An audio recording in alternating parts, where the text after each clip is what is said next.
വിശുദ്ധ ബൈബിൾ വായന നമുക്ക് ശ്രവിക്കാം. അടുത്ത ദിവസം അവർ ബെഥാനിയയിൽ നിന്നും വരുമ്പോൾ അവന് വിശക്കുന്നുണ്ടായിരുന്നു. അകലെ തളിരിട്ട് നിൽക്കുന്ന ഒരു അത്തി മരം കണ്ട് അതിൽ എന്തെങ്കിലും ഉണ്ടാകാം എന്ന് വിചാരിച്ച് അടുത്തു ചെന്നു. എന്നാൽ ഇലകളല്ലാതെ മറ്റൊന്നും കണ്ടില്ല. അത് അത്തിപ്പഴങ്ങളുടെ കാലമല്ലായിരുന്നു. അവൻ പറഞ്ഞു, ആരും ഇനി ഒരിക്കലും നിന്നിൽ നിന്നും പഴം തിന്നാതിരിക്കട്ടെ. അവന്റെ ശിഷ്യന്മാർ ഇത് കേട്ട് അവർ ജെറൂസലേമിലെത്തി.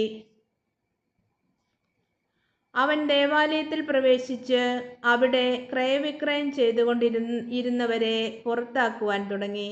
നാണയമാറ്റക്കാരുടെ മേശകളും പ്രാവ് വിൽപ്പനക്കാരുടെ ഇരിപ്പിടങ്ങളും അവൻ തട്ടിമറിച്ചിട്ടു. ദേവാലയത്തിലൂടെ പാത്രങ്ങൾ ചുമന്നുകൊണ്ടു പോകുവാൻ ആരെയും അവൻ അനുവദിച്ചില്ല. അവൻ അവരെ പഠിപ്പിച്ചു, എൻ്റെ ഭവനം എല്ലാ ജനതകൾക്കുമുള്ള പ്രാർത്ഥനാലയം എന്ന് വിളിക്കപ്പെടും എന്ന് എഴുതപ്പെട്ടിട്ടില്ലേ? നിങ്ങൾ അതിനെ കവർച്ചക്കാരുടെ ഗുഹയാക്കി തീർത്തിരിക്കുന്നു. ഇത് കേട്ടപ്പോൾ പ്രധാന പുരോഹിതന്മാരും നിയമജ്ഞരും അവനെ നശിപ്പിക്കുവാൻ മാർഗമന്വേഷിച്ചു. കാരണം അവനെ അവർ ഭയപ്പെട്ടു. ജനങ്ങളെല്ലാം അവൻ്റെ പ്രബോധനങ്ങളെക്കുറിച്ച് വിസ്മയിച്ചിരുന്നു. വൈകുന്നേരമായപ്പോൾ അവർ നഗരത്തിന് വെളിയിലേക്ക് പോയി.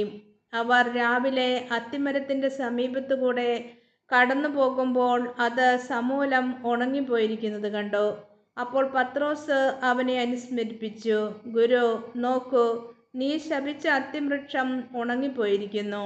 യേശു പ്രതിവചിച്ചു, ദൈവത്തിൽ വിശ്വസിക്കുക.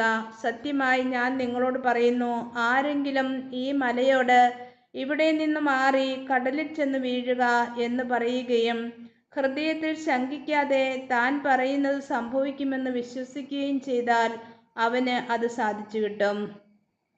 അതിനാൽ ഞാൻ പറയുന്നു, പ്രാർത്ഥിക്കുകയും യാചിക്കുകയും ചെയ്യുന്ന എന്തും ലഭിക്കുമെന്ന് വിശ്വസിക്കുവിൻ, നിങ്ങൾക്ക് ലഭിക്കുക തന്നെ ചെയ്യും. നിങ്ങൾ പ്രാർത്ഥിക്കുമ്പോൾ നിങ്ങൾക്ക് ആരോടെങ്കിലും എന്തെങ്കിലും വിരോധമുണ്ടെങ്കിൽ അത് ക്ഷമിക്കുവിൻ. അപ്പോൾ സ്വർഗത്തിലുള്ള നിങ്ങളുടെ പിതാവ് നിങ്ങളുടെ തെറ്റുകൾ ക്ഷമിക്കും. ഈശോ മിശിഹായ്ക്ക് സ്തുതിയായിരിക്കട്ടെ.